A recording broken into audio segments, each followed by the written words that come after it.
Hi, my name is Andy Farrow. I'm Paradise Lost manager. I managed the band, I think, for 29, 30 years, so quite a long time. So you wanted me to share some experiences of some fun times with the guys.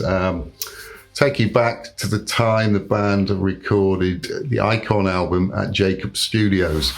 It was the second time the band had used the producer Simon Effamy, who'd previously done Shades of God with them.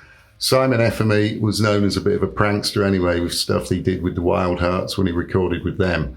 So I was at my house one night, I'd had a few beers anyway, and the phone kept going all night with these noises going on, and it kind of really disturbed me because I wasn't in the best of condition as it was, so I was pretty annoyed. And then I worked out it was the band ringing me up through the night doing drunken antics.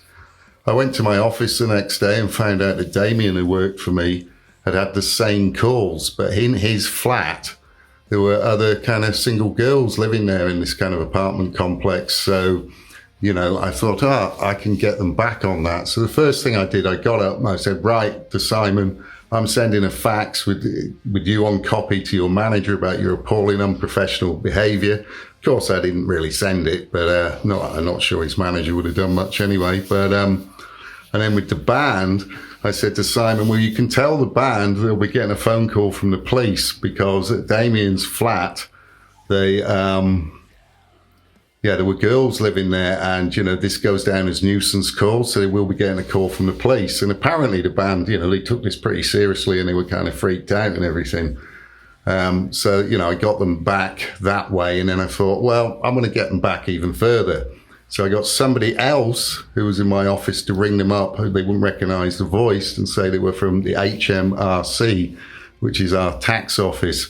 It was to Nick Holmes saying that he owed a large amount of money, to which he freaked out. Oh, you've got to ring Andy Farrow at Far North Music. He'll know what to do with it.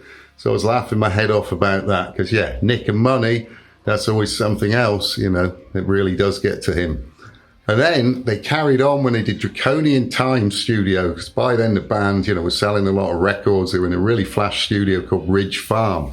And I went down, see what was going on, and, you know, enjoy the swimming pool and the facilities and hear what they recorded. And I don't know what was going on, but in the basement there was some kind of like Ripple wine, which is like a hallucinogenic wine.